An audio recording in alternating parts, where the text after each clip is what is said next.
तो चलिए देखते हैं हमारा पहला प्रश्न क्या है। हमारा पहला प्रश्न है, भाषा क्या होती है? तो भाषा एक औपचारिक प्रक्रिया होती है। इसमें विचारों का आदान प्रदान किया जाता है।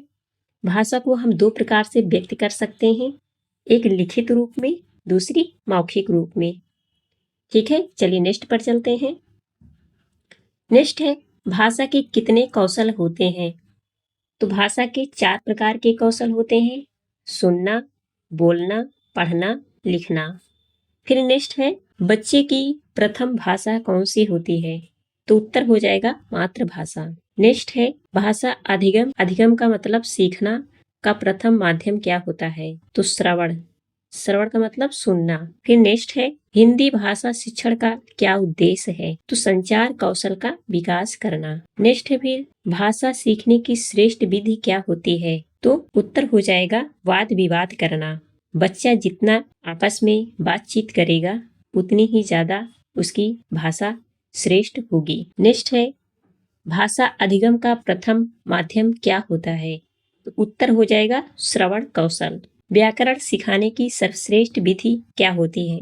तो उत्तर हो जाएगा आगमन। आगमन विधि में पहले हम नियम को सिखाते हैं, उसके बाद उदाहरण बताते हैं। नेक्स्ट हो जाएगा, बालक भाषा कैसे सीखता है? तो उत्तर हो जाएगा अनुभव और अपने अभ्यास से वह भाषा सीखता है। नेक्स्ट है, हिंदी किस लिपि में लिखी जाती है? तो उत्तर हो जाएगा देवनागरी लिपि। नेक्स्ट है, लेखन कौशल का प्रथम चरण क्या होता है? उत्तर हो जाएगा अक्षर ज्ञान। ये प्रथम चरण होता है अक्षर ज्ञान। नेक्स्ट है, भाषा अधिगम में बालक की कैसी भूमिका होती है?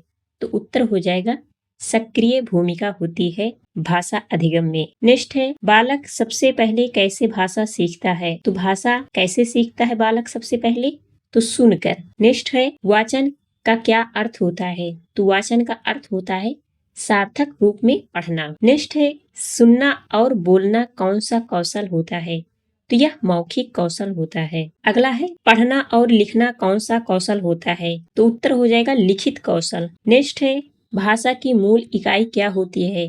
तो उत्तर हो जाएगा शब्द। भाषा की मूल इकाई शब्द होती है। भाषा अधिगम एक सामाजिक प्रक्रिया है, यह किसका मत है?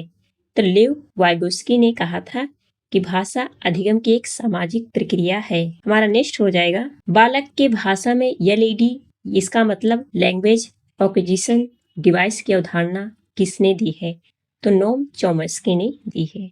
हमारा जो नेक्स्ट सवाल है, भाषा सीखने की त्रुटियों का क्या संकेत होता है? जब बालक कोई भाषा सीखता है और वह त्रुटि कर देता है, उसको हम क्या समझ सकते हैं? तो हमें सकारात्मक सीखने का संकेत समझना चाहिए, न कि त्रुटियां निगेटिव रूप में हमें देखना चाहिए। त्रुटियों को हमें निगेटिव रूप में नहीं देखना चाहिए। बच्चा जितनी त्रुटियां करेगा उतना ही ज्यादा वो सीखेगा। नेक्स्ट है, हिंदी शिक्षण का सामाजिक उद्देश्य क्या है?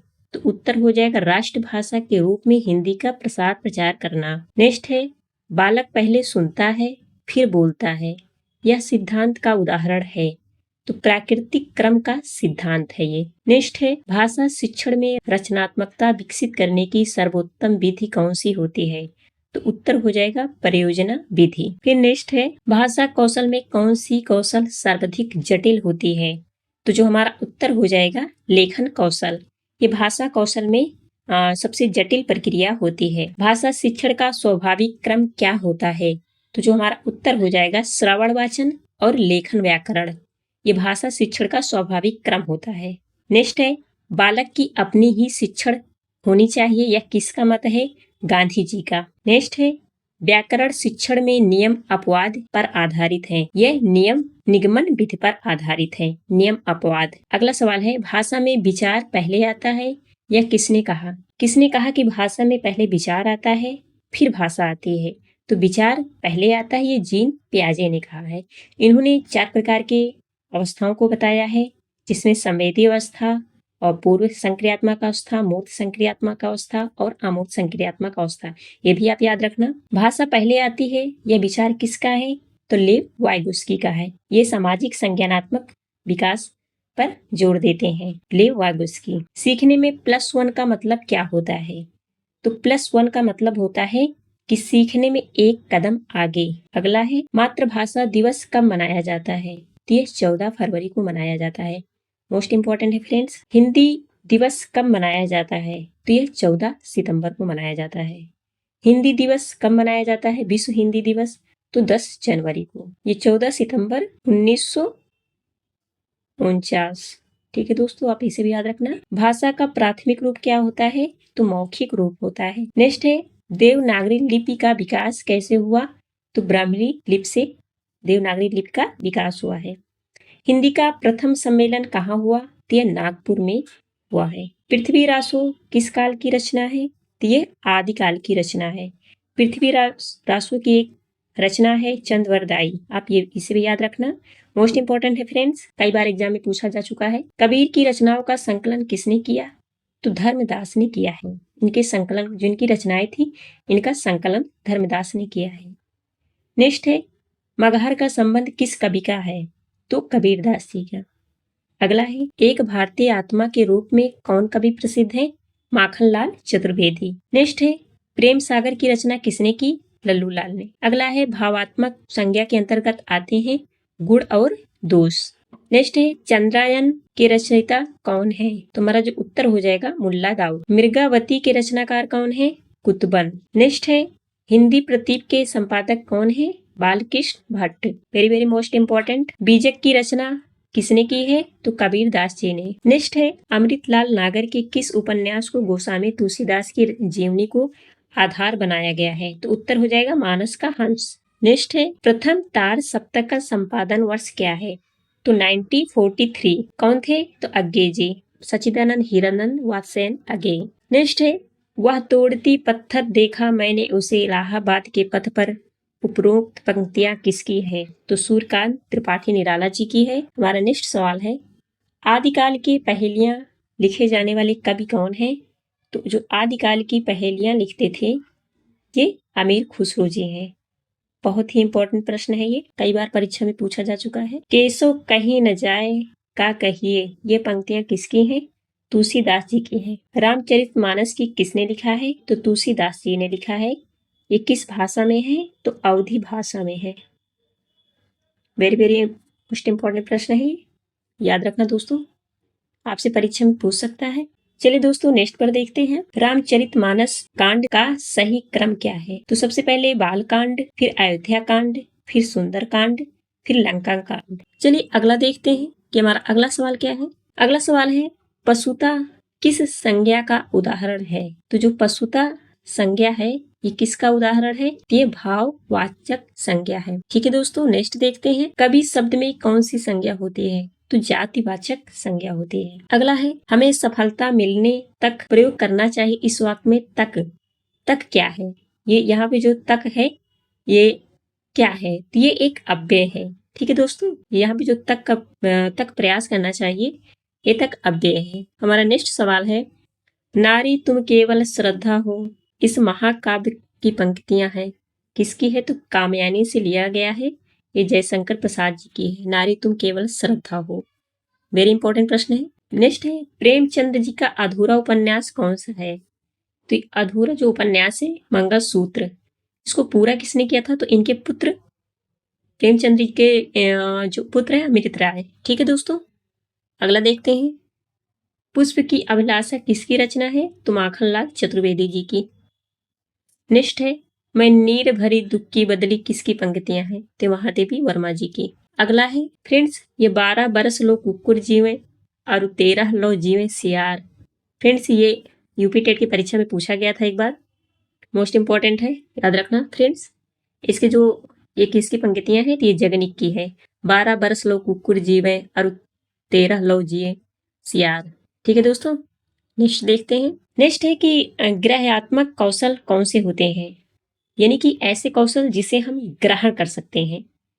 तो सुनकर और पढ़कर हम ग्रहण कर सकते हैं, ये ग्रहात्मक कौशल होते हैं। नेक्स्ट है कि भाषा अभिव्यक्त्यात्मक कौशल कौन से होते हैं? यानी कि भाषा के वो कौशल जिसे हम व्यक्त कर सकते हैं। तो कैसे व्यक्त करेंगे? एक बोलकर, एक लिखकर। हम 2 प्रकार के कौशल से भाषा को अभिव्यक्त कर सकते हैं, एक बोलकर, एक लिखकर। ठीक है दोस्तों, नेक्स्ट देखते हैं, हिंदी की मूल उत्पत्ति किससे हुई है? तो वैदिक संस्कृत से हुई है। ठीक है दोस्तों, नेक्स्ट देखते हैं। नेक्स्ट की भाषा में रिलेलिया का उपयोग क्यों किया जाता है? क्यों किया जाता है? तो इसका उत्तर है कि वास्तविक वस्तुओं से भाषा सिखाना। यानी क्लास में अगर हम बच्चों को उनके सामने वास्तविक वस्तुओं को ले जाके दिखा के पढ़ाएंगे तो बच्चे अधिक सीखेंगे, क्योंकि देखने पर बच्चों को ये पता चल जाएगा कि जिस वस्तु के बारे में हम पढ़ा रहे हैं वो वस्तु वो देख कर पढ़ेंगे तो ज़्यादा सीखेंगे, उन्हें वास्तविक वस्तुओं से परिचय हो जाएगा। ठीक है दोस्तों, चलिए दोस्तों अगला सवाल देखते हैं। हमारा अगला सवाल है, भाषा शिक्षण में इंटरेक्टिव मेथड का मुख्य उद्देश्य क्या होता है? तो इसका इंटरेक्टिव मेथड का मुख्य उद्देश्य होता है छात्रों की सक्रिय भागीदारी। जो हमारा नेक्स्ट सवाल है देखते हैं, भाषा शिक्षण में ग्रामर ट्रांसलेशन मेथड का क्या लाभ होता है? तो इसका जो सही उत्तर हो जाएगा व्याकरण और अनुवाद। नेक्स्ट हमारा सवाल है, भाषा में रोल प्ले का क्या उपयोग होता है? रोल प्ले होने से जो बच्चे हैं वो आपस में संवाद करेंगे और वो वास्तविक स्थिति और अभ्यास के माध्यम से भाषा अधिक सीखेंगे। तो इसलिए स्कूल में रोल प्ले का बहुत ही महत्व होता है। फ्रेंड्स, हमारा नेक्स्ट सवाल है, भाषा शिक्षण में ड्रिल एवं प्रैक्टिस किस कौशल को सुधारता है? उच्चारण और व्याकरण को सिखाता है। इसमें ड्रिल और प्रैक्टिस का किस कौशल को सुधारता है? तो उच्चारण और व्याकरण को सुधारता है। भाषा में पीयर इंटरेक्शन का क्या महत्व होता है? तो भाषा पीयर इंटरेक्शन का मतलब होता है संवाद या सहयोगी अधिग्रहण। यानी कि बच्चा आपस में दोस्तों के साथ जितना वो वाद विवाद या खेल कूद करेगा ग्रुप में, उतना ही वह संवाद और सहयोगी अधिग्रहण होने से भाषा उतनी ही मजबूत होगी। चलिए अगला देखते हैं कि अगला कौन सा सवाल है। अगला सवाल है कि भाषा अधिगम में इनपुट I+1 हाइपोथेसिस किसने दिया? अभी आपको मैंने ऊपर बताया कि एक कदम आगे बढ़कर सीखना, इसे I+1 कहा जाता है। इसकी जो हाइपोथेसिस यानी कि इसकी I+1 ये किसने दिया? तो ये स्टीफन क्रैसन ने ये अपने सिद्धांत में कहा कि I+1 का मतलब होता है कि बच्चे को एक कदम आगे सिखाना, इसे स्टीफन क्रैसर कहा जाता है। धन्यवाद फ्रेंड्स वीडियो देखने के लिए। अगर आपने अभी तक हमारे चैनल को सब्सक्राइब नहीं किया है दोस्तों तो सब्सक्राइब कर लीजिए। मिलते हैं नेक्स्ट वीडियो में। धन्यवाद।